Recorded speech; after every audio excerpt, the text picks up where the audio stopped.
Bon, on va faire l'anatomie là du poignet. Et surtout du carpe. Alors le carpe, il y a en fait deux grands principes à comprendre. C'est la première phrase, hein, c'est la fameuse cohérence de la première rangée. Alors on verra les mouvements de cette première rangée, hein. Elle va faire essentiellement des inclinaisons latérales et médiales et des flexions-extensions. Et il faut comprendre que ces trois os de la première rangée sont un peu comme des morceaux de viande sur une brochette, hein. Et quand vous tournez la brochette en flexion ou en extension, eh bien, du fait des ligaments interosseux qui les relient les trois entre eux, eh bien, vous allez, s'il y en a un qui se met en flexion, ça va entraîner la flexion des autres. Et vous verrez que sur les radios standards, justement, ces différents os de cette première rangée, quand ils sont en flexion ou en extension, ne vont pas avoir le même aspect. Et si vous avez des ruptures des ligaments interosseux, eh bien, quand il y en a un qui va se mettre en flexion, mais ça ne va pas entraîner la flexion des deux autres. D'accord. On dit aussi qu'elle est à géométrie variable, parce que vous allez avoir des hauteurs du carpe variables. Alors, on en reparlera tout à l'heure, mais quand vous êtes en inclinaison latérale, eh bien, vous allez avoir c'est donc une inclinaison vers le bord radial, hein, vous allez avoir une diminution du bord radial du carpe, et vous allez voir comment vont s'organiser justement ces os de la première rangée pour que le scaphoïde prenne le moins de place possible pour que la hauteur diminue. Et à l'inverse, si vous vous mettez en inclinaison ulnaire, eh ben, vous allez avoir une organisation essentiellement autour du trichétrum pour qu'il utilise le moins de place possible pour que la hauteur du carpe, cette fois-ci, diminue sur le bord ulnaire. Alors, juste quand vous faites des arthroscans, il y a un gros problème sur la réalisation des clichés, hein. Quand on fait un poignet, les manips ont tendance maintenant à vous faire des clichés de main avec des clichés qui seront faits sur la même plaque avec les deux mains côte à côte. C'est absolument ça, c'est pas des clichés de poignet. C'est surtout ce que vous ne pourrez pas faire aucune mesure sur ces clichés qui sont des clichés de main. Donc un cliché de poignet, hein, vous devez avoir l'épaule à 90 degrés, le coude à 90 degrés. Et voilà, le patient est sur le bord de la table et il a la main à plat sur la plaque. Et vos critères de réussite, déjà, c'est d'avoir bien la styloïde ulnaire sur le bord ulnaire et pas une styloïde ulnaire qui va se projeter au milieu, hein. Et l'autre critère de réussite, ça va être l'axe de M3 qui se prolonge avec l'axe du radius. Alors sur des clichés de face, bon, vous devez vérifier quelques petits... voilà, il y a ce qu'on appelle les arcs de Guilula, justement pour la cohésion de cette première rangée. Et vous devez vérifier que... donc il y a trois arcs. Il y a l'arc, le premier arc, qui est le bord supérieur de la première rangée. Le deuxième arc, c'est le bord inférieur de la première rangée. Et puis le troisième arc, hein, c'est le capitatum et l'amatum. Sur les profils, oui, alors sur les faces aussi, mais on reviendra, hein, vous savez aussi, ce que vous devez regarder, c'est l'espace, le gap entre le scaphoïde et le lunatum, et entre le lunatum et le trichétrum, et ça doit faire moins de 2 mm en général. Alors, sur le cliché de profil, là aussi, alors vous voyez, avant on mettait une petite planchette, on mettait une petite cale aussi sous le poignet. Bon, c'est peut-être pas nécessaire, mais là aussi, votre critère, il faut absolument que le radius et l'ulna soient bien superposés. D'accord? Alors, sur un cliché de profil, bon, ça c'est juste. Bon, je sais pas pourquoi c'est là. C'est pas la... Ce qu'il faut que vous regardiez, ça c'est ce que les Anglais disent, il faut que la pomme soit dans la tasse de thé, qui elle-même doit être bien posée au milieu de la coupelle. C'est surtout pour les luxations rétrolunaires, ça peut vous aider sur les clichés de profil. Voilà, mais vous devez avoir l'axe avec le capitatum qui vient sur le lunatum, hein, et la coupelle, hein, c'est le haut-vent radial. Donc ça c'est l'axe, hein, pour le critère de réussite. Alors, quand on fait un arthro, vous devez systématiquement faire des clichés dynamiques avant. En général, il y a au moins 4 clichés dynamiques. C'est de face, vous devez faire une inclinaison ulnaire et une inclinaison radiale. Faites attention, là aussi, c'est presque à vous de les faire pour bien déplacer le patient pour faire les inclinaisons sur la plaque. Et de profil, vous faites une flexion-extension. Si vous n'avez pas d'anomalie, mais un doute quand même sur un dizzy, éventuellement pour sensibiliser la rupture du ligament scapho-lunaire, vous pouvez faire des clichés points fermés qui sensibilisent l'ascension du capitatum à travers la rupture. Et au lieu de le faire plaque, paume-plaque, vous faites dos-plaque. Et comme le carpe est un peu concave, en fait, on enfile beaucoup mieux les interlignes. Donc, et avec ce point fermé dos-plaque, vous pouvez éventuellement faire des clichés dynamiques en inclinaison ulnaire et en inclinaison radiale. Alors, qu'est-ce qu'on doit regarder donc, sur cette fameuse géométrie variable et cette cohérence de la première rangée? Donc, on a dit qu'il y avait deux mouvements, des inclinaisons latérales et médiales, enfin ulnaires ou radiales, et des mouvements de flexion-extension. Donc là, je vais juste vous montrer les mouvements d'inclinaison.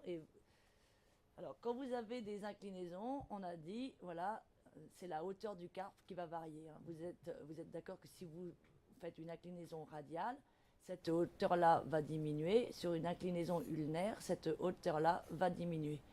Et alors, comment on va diminuer ou augmenter la hauteur? Sur le bord radial, en fait, ça va être la position du scaphoïde qui va se modifier. Hein. Vous connaissez toujours l'inclinaison ulnaire pour avoir le fameux cliché de scaphoïde. Ben, c'est ça, c'est pour bien le verticaliser, pour l'avoir en entier. Et puis, sur le bord ulnaire, en fait, ça va être la position du trichétrum. Et ce trichétrum, vous voyez, vous avez là votre amatome. Vous voyez, il y a comme une rampe de toboggan. Et bien ce trichétrum, il peut être soit en haut du toboggan, soit il a descendu la rampe et il sera en bas du toboggan. Et s'il est en haut, on dit que les deux os, le trichétrum et l'amatome sont superposés. S'il est en bas de la rampe, on dit qu'ils sont juxtaposés. D'accord? Donc voilà un exemple. Vous voyez, on est en inclinaison radiale, pardon, en inclinaison ulnaire. Donc le bord radial va augmenter de taille. Et on aura un scaphoïde qui va se verticaliser et qui est très grand. Alors que là, si vous regardez, les deux os, le trichétrum et l'amatome, sont superposés. À l'inverse, vous voyez, on est là une inclinaison radiale. Vous voyez que votre scaphoïde, il s'est complètement couché. Donc c'est le fameux signe de l'anneau, avec, vous enfilez complètement la partie antérieure palmaire, hein, c'est ça, la partie palmaire où vous avez le signe de l'anneau. Et par contre, vous voyez que l'amatome et le trichétrum, ils sont superposés. Hein. Il est tout en haut de la rampe. Hein. Vous voyez, là, il est en haut et là, il est en bas. Hein. Vous voyez la différence là aussi de votre scaphoïde, qui est là horizontal et là, il est vertical. Alors, ensuite, ce qu'il faut comprendre sur les clichés de profil, c'est juste, vous avez avec ces mouvements d'inclinaison, des mouvements de flexion-extension. Alors, la flexion-extension, c'est juste sur le profil. Vous allez voir sur le profil votre lunatome pour le reconnaître, justement, pour savoir comment il est en flexion et comment il est en extension. Hein. C'est un peu comme une boomerang avec une corne antérieure qui est plutôt large et une corne postérieure ou dorsale qui est plutôt pointue. Donc, quand vous êtes en flexion, enfin en extension, donc en flexion dorsale, vous voyez que votre lunatome, lui, va basculer et la face inférieure de votre lunatome va regarder en arrière. Et donc, ce que vous allez avoir, si on avait un cliché de face, c'est-à-dire que c'est la corne postérieure qui vient s'intercaler entre le radius et le capitatum. Et donc, ce qui va se projeter au bord inférieur sur votre cliché de face, quand vous êtes en extension, c'est votre corne antérieure. On va revenir là-dessus. À l'inverse, quand vous faites une flexion palmaire, vous voyez que c'est la corne antérieure qui vient se mettre sous le auvent. Et quand vous allez avoir un rayon de face, eh bien, c'est la corne postérieure qui, cette fois, va se projeter au bord inférieur du lunatome.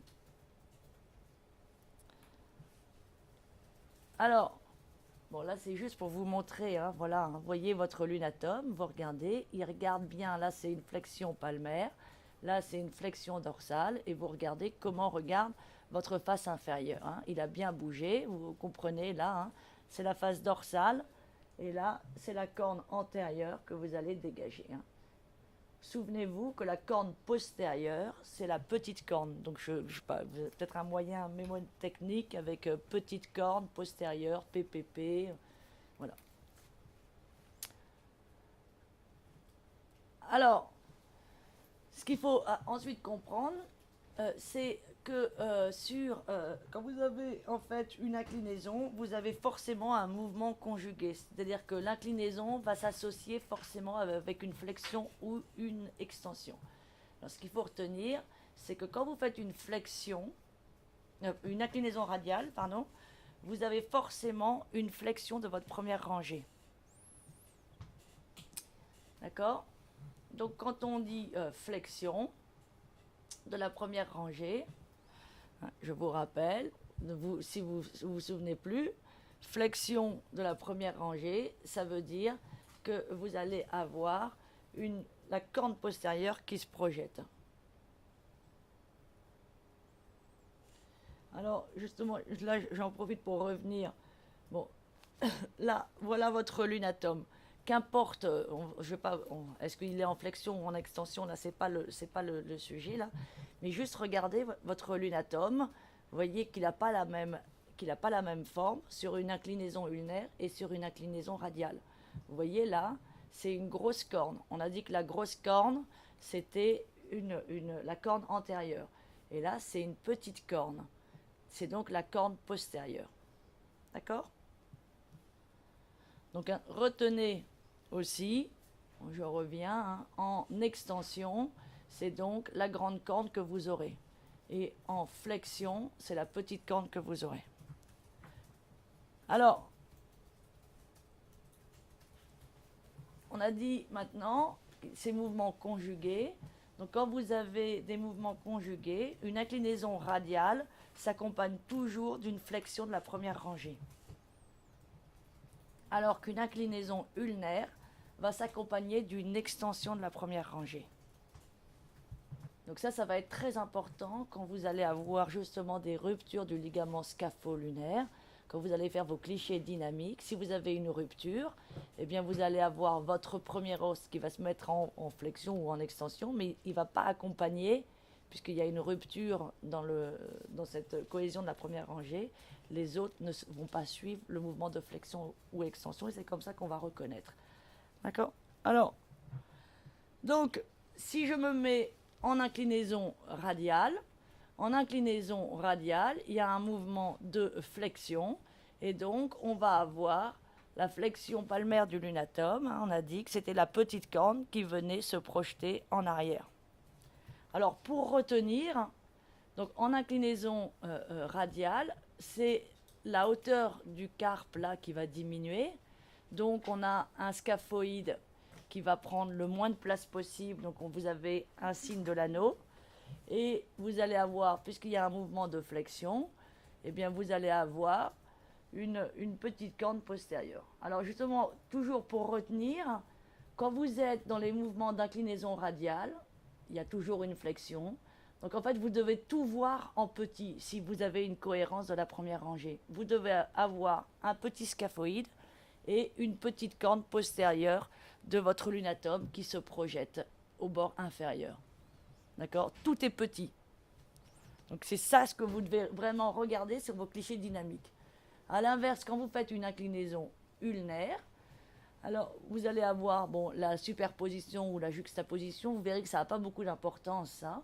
Par contre, en inclinaison ulnaire, donc c'est le bord radial le bord ulnaire qui va diminuer, et le bord radial, lui, va augmenter. Donc on a un scaphoïde qui est très grand. Et puis vous allez avoir une corne, c'est la corne postérieure qui vient se mettre sous le haut-vent. Donc c'est la corne antérieure, hein, il se met en extension, qui va se projeter sur le bord inférieur. Donc là aussi, sur les clichés dynamiques, vous aurez un grand scaphoïde et une grande corne antérieure de votre lunatome. D'accord? Donc, en fait, il faut vraiment, il faut avoir à l'esprit, si vous vous souvenez plus de ça, alors c'est inclinaison radiale, flexion, je sais pas, moi je me souviens de NRF, hein, les éditions, comme ça je fais radiale, flexion, mais bon, chacun a son moyen mémotechnique. D'accord? Donc, de face, si vous ne savez plus, hein, inclinaison radiale, vous savez que c'est ça qui va, le bord radial qui diminue. Flexion, vous vous souvenez de ça. Et vous voyez bien que c'est la corne postérieure qui va se projeter en arrière. Enfin, au bord inférieur. Alors, on va regarder sur des clichés. Alors, voilà en position neutre. Vous vérifiez que votre troisième, l'axe de M3 se projette bien en regard de l'axe du radius. Vous vérifiez aussi que votre styloïde ulnaire se projette bien sur le bord ulnaire. Alors, dans une position neutre, vous allez avoir une ébauche de votre de l'anneau, et puis, en général, une superposition des cornes antérieures, qui sont là, bon, là on ne la voit pas très très bien, et de la corne postérieure. Bon, mais vous verrez, en fait, c'est avec tous vos... Voilà, c'est parce que, voilà, sur un cliché de profil, quand on est en position neutre, vous prenez votre scaphoïde, et les cornes antérieures et postérieures sont grosso modo à la même hauteur. Hein. Le scaphoïde regarde vers le bas. D'accord? Donc là, alors maintenant je vais vous montrer des clichés dynamiques. Alors là, on est sur le bord ulnaire. Donc on a l'inclinaison radiale. Donc le scaphoïde doit prendre le moins de place possible. Donc il se couche. Alors en fait, c'est une flexion, c'est un équivalent de flexion. Il va se coucher pour occuper le moins de place possible. Et avec la flexion, si vous avez une bonne cohérence, vous allez avoir une flexion également du scaphoïde et donc une petite corne qui va se démarquer. Donc vous allez avoir un scaphoïde qui aura un aspect comme ça sur les radios un peu pointus. Donc voilà, alors on dit aussi pour reconnaître une petite corne d'une grande corne, c'est que la petite corne, elle se projette toujours, elle est moins large que le bord inférieur du lunatum. Donc elle démarre vraiment du bord inférieur. Alors que, on va voir, bon là c'est les deux pour vous montrer l'anneau et la corne postérieure. Donc là vous avez une cohérence. Et voilà le cliché d'après. Vous voyez là, vous êtes sur le bord ulnaire. Vous avez un scaphoïde. Vous voyez la différence entre les deux. D'accord?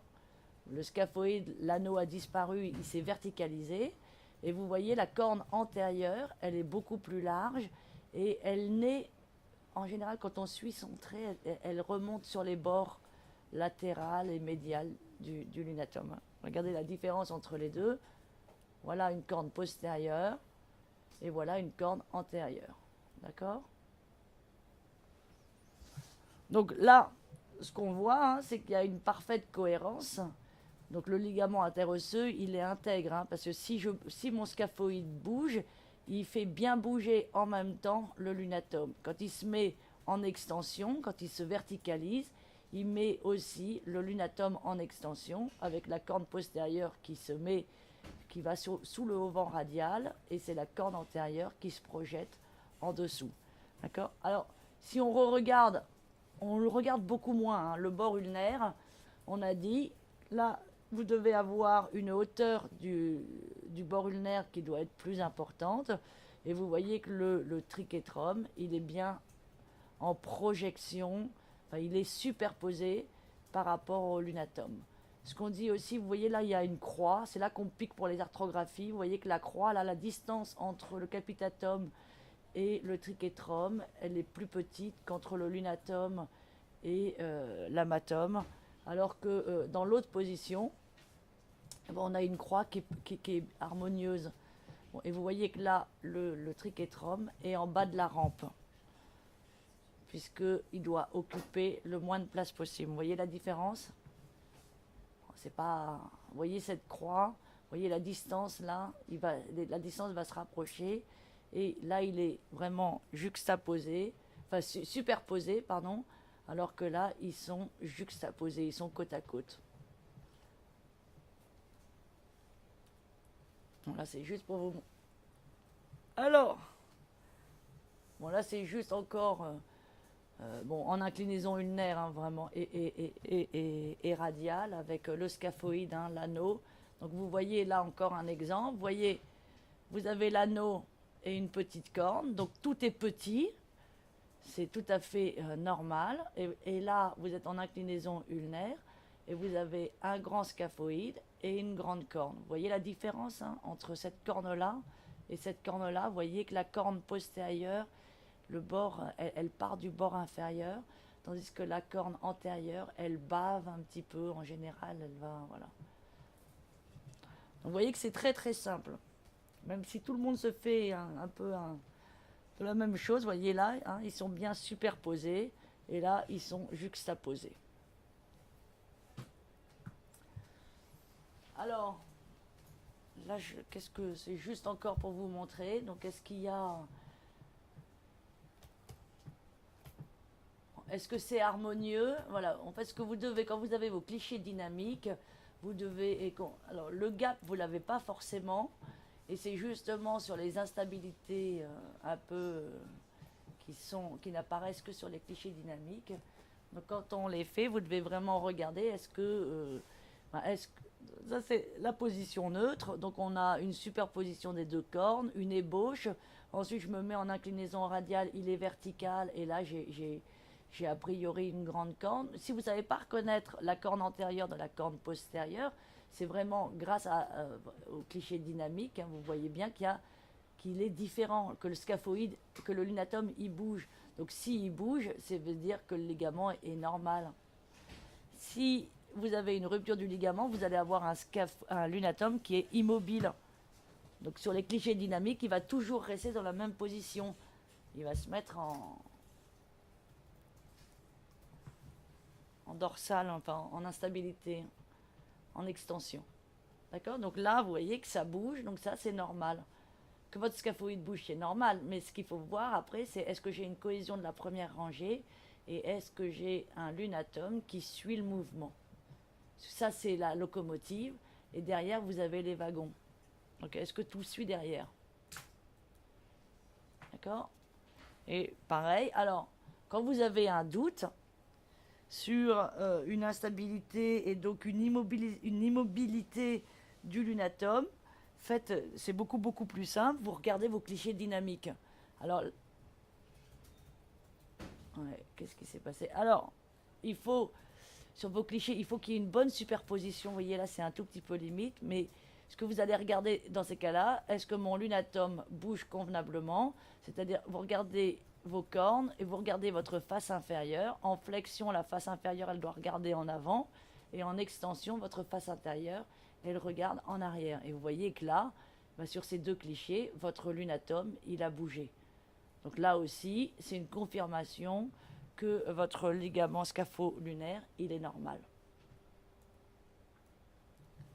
Alors là, est-ce qu'il y a des anomalies ou pas? Est-ce que vous voyez quelque chose?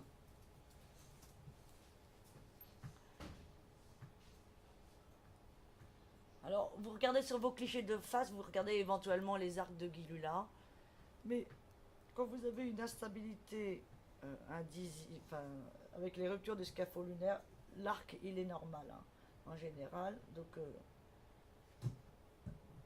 alors, est-ce qu'il y a quelque chose qui vous choque?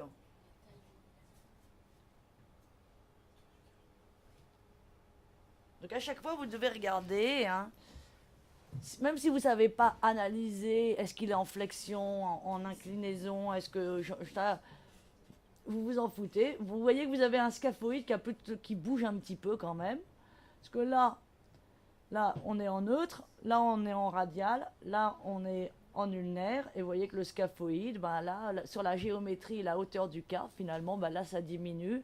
Et là, ça augmente, c'est pas mal. Mais justement, c'est là où il faut penser que vous avez des mouvements combinés et qu'il y a la flexion-extension. D'accord? Donc après, on a dit justement, avec un petit scaphoïde, on doit avoir un petit lunatome. Avec un gros scaphoïde, on doit avoir une corne un grand lunatome, une corne antérieure. Et vous voyez que entre là et là, enfin entre là, pardon, et là, ça change pas beaucoup. Alors on a toujours une petite variation, ça bouge un tout petit peu, mais a priori, c'est jamais la corne postérieure qui vient se projeter, hein. C'est jamais la corne antérieure qui vient se mettre sous le haut-vent. Là, vous voyez, vous avez toujours une très grosse corne et une très grosse corne. D'accord? Donc il se passe quelque chose. Et vous voyez que là, le gap, vous ne le voyez pas forcément, hein, parce que bien sûr, on vous apprend toujours que c'est une augmentation de l'espace entre le scaphoïde et le lunatum qui marque l'instabilité. Et vous n'avez pas forcément l'ascension suffisante du capitatum qui vient écarter entre le scaphoïde et le lunatum. D'accord? Alors, a priori, il se passe quelque chose. Alors, si vous avez un doute, justement, c'est là qu'il faut absolument regarder vos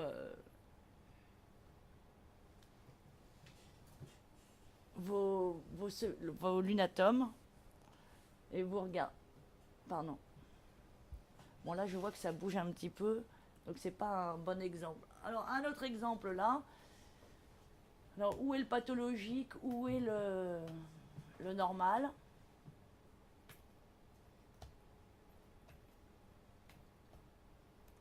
Est-ce que c'est en haut? Est-ce que c'est la main droite ou la main gauche? Est-ce que c'est les deux?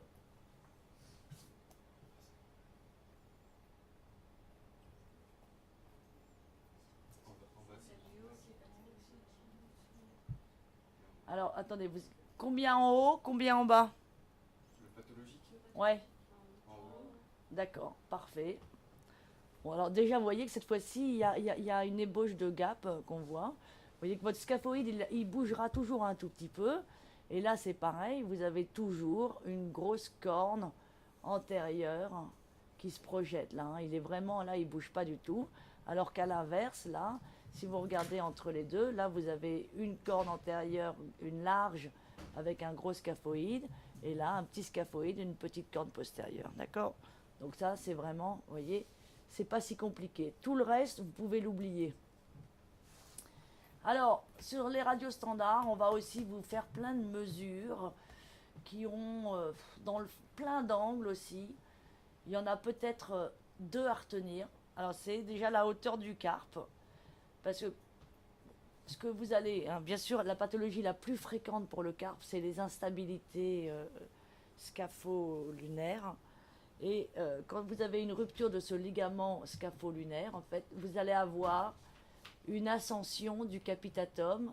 Le capitatum, il demande qu'une chose, c'est de s'ascensionner et de venir s'intercaler entre le scaphoïde et le lunatum.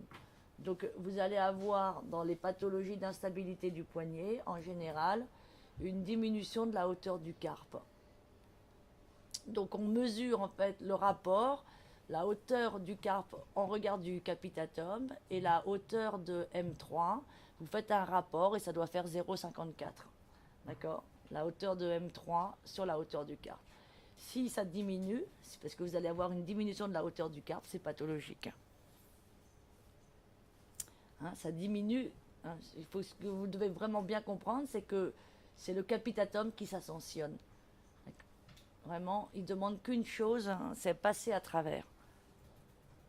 Alors, les angles, bon, il faut retenir, en moyenne, vous allez avoir des angles, c'est 15 degrés au poignet. Donc la pente radiale, ça ne doit pas faire plus de... c'est entre 15 et 30.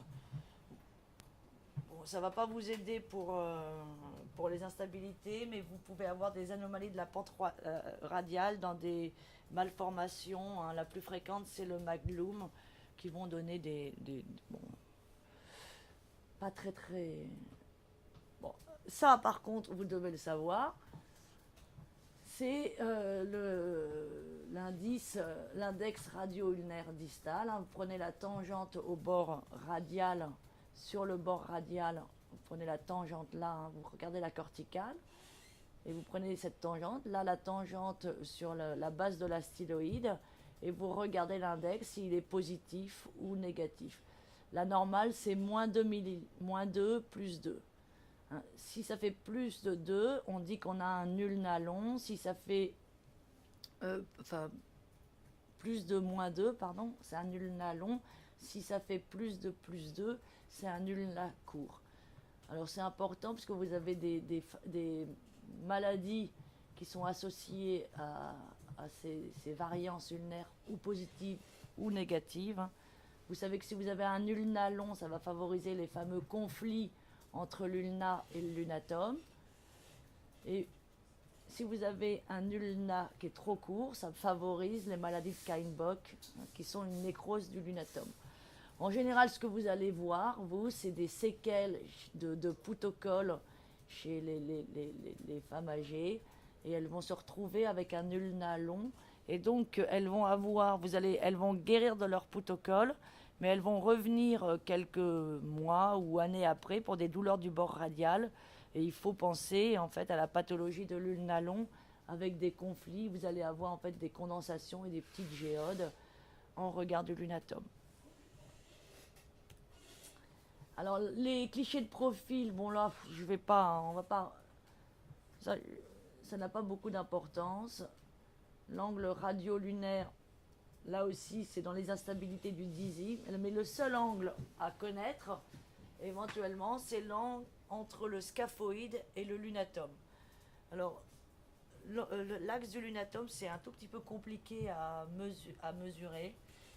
Alors, il y a deux écoles. Bon, l'école la plus classique, vous allez prendre une tangente aux cornes antérieures et postérieures du lunatum. Et vous allez tracer cette tangente et monter la perpendiculaire, et ça va vous donner l'axe du lunatum. Et puis ensuite, vous prenez l'axe du scaphoïde, alors là aussi, c'est souvent très difficile de le voir, et en fait, vous prenez une tangente au bord antérieur, qu'on voit souvent mieux sur les radios, et ça va vous donner l'axe du scaphoïde, et ensuite, vous allez avoir votre fameux axe scapho-lunaire. Et la normale, c'est entre 30 et 70. Et justement, s'il est ou trop grand ou trop petit, c'est des signes en faveur d'instabilité scapho-lunaire. Bon, on reviendra dessus après. Je passe parce que tous ces angles, c'est compliqué. Alors, maintenant, en arthrographie. Alors, quand vous faites une arthro, avant de piquer, vous devez systématiquement vérifier, bien sûr, que vous avez des clichés dynamiques. Et ces clichés dynamiques, ils doivent être comparatifs. Hein. Donc, ça doit être fait dans le poste d'à côté. Mais avant de vous ruer sur l'arthrographie, hein, vous devez vérifier dans le PAX que les clichés dynamiques ont été faits. S'ils n'ont pas été faits, c'est rien de les refaire juste avant de commencer l'arthro. Alors, ici, quand on vous demande une arthro, hein, vous savez qu'il y a 3 compartiments dans un poignet.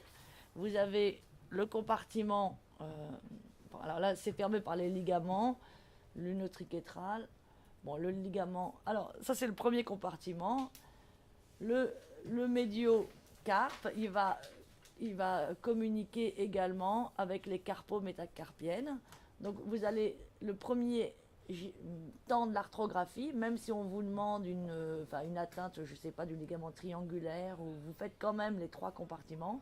Donc vous allez piquer le médiocarpe. Vous pouvez le piquer un peu où vous voulez. Certains le piquent à la base du scaphoïde, ou alors dans la croix, la fameuse croix. Justement, vous allez jouer avec l'inclinaison ulnaire ou radiale pour avoir une bonne croix, et hop, là vous piquez avec une petite bleue ou un butterfly. Voilà.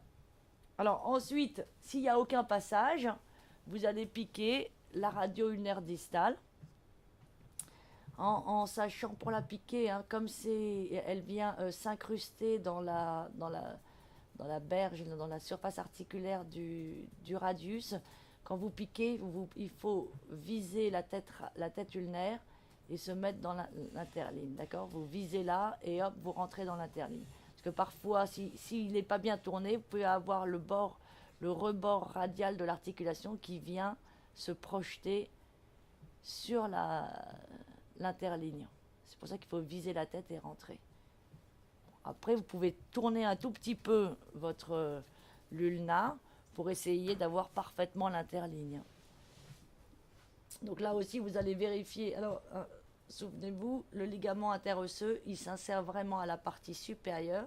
Donc, ça monte hein, entre le scaphoïde et le lunatum, et entre le lunatum et le triquetrum, hein, vous avez du produit de contraste entre les os de la première rangée. Hein. C'est vraiment à la partie supérieure que ça ne doit pas passer. Et ensuite, vous allez piquer la dernière interligne, c'est la radiocarpienne. Là aussi, méfiez-vous, vous voyez, le haut-vent radial, là, c'est peut-être la face dorsale du haut-vent. Donc, si vous visez là, vous n'allez jamais rentrer dans l'interligne parce qu'il y a le haut-vent. Alors, soit, pour éviter ça, vous mettez une petite cale sous votre poignet pour mettre un petit peu de flexion, pour ouvrir l'interligne. Il ne faut jamais aller piquer de ce côté-là, parce que alors là, avec le ligament interosseux, vous n'allez jamais vous y retrouver. Sinon, vous pouvez piquer là, sur le bord du scaphoïde. Ou alors là, vous ouvrez, ou alors là, vous pouvez piquer, pareil, sur le lunatum, et vous ascensionner pour passer sous le haut-vent. Sinon, vous ouvrez un petit peu avec un peu de flexion. Alors, le ligament scapho-lunaire, donc c'est un ligament très fort, c'est la cohésion, hein, la fameuse cohésion de cette première rangée. Il est, pour qu'il y ait une rupture, une instabilité du ligament scapho-lunaire, il faut que sa portion dorsale soit atteinte. Donc vous l'avez là, hein, c'est quelque chose de très épais. En avant, vous allez l'avoir un petit peu, il va être un petit peu triangulaire. Et à la partie dorsale, c'est la portion vraiment la plus épaisse. Alors pour l'étudier, vous êtes obligé, voilà, là c'est juste le ligament scapho-lunaire. Donc là, la portion en coupe axiale, vous n'allez pas voir la portion qui est crâniale, mais de toute façon, elle peut être percée sans qu'il y ait d'instabilité. Hein. Pour qu'il y ait une instabilité, il faut vraiment que la portion dorsale soit atteinte. Ça, ce sont les ligaments intrinsèques. Il y a des ligaments extrinsèques dont on s'intéresse un peu plus maintenant, qu'on voit en IRM et aussi à l'écho, mais là, on ne va pas en parler. Alors, le ligament scapho-lunaire, donc, pour l'étudier, vous le regardez en coupe axiale et en coupe coronale. En coupe axiale, vous allez regarder, bien sûr, la portion palmaire et la portion dorsale. Et puis, en coronale, hein, vous allez regarder la portion centrale. Vous allez voir, c'est un peu comme le ligament triangulaire chez les personnes âgées où il est parfois perforé au milieu. C'est pas parce que vous avez un passage qu'il y a forcément une rupture, hein, c'est juste une dégénérescence. Là, c'est pareil. Si vous avez qu'un petit trou dans la partie centrale ou crâniale, ça ne va pas donner d'instabilité. Hein. Donc, il faut vraiment faire attention hein, quand vous faites vos comptes rendus. Hein. Une perforation ne signe pas une instabilité. Pour qu'il y ait une instabilité, il faut qu'il y ait une rupture du ligament dans la portion dorsale. Voilà, on a fini l'anatomie, on ira sur la pathologie la prochaine fois. Des questions ?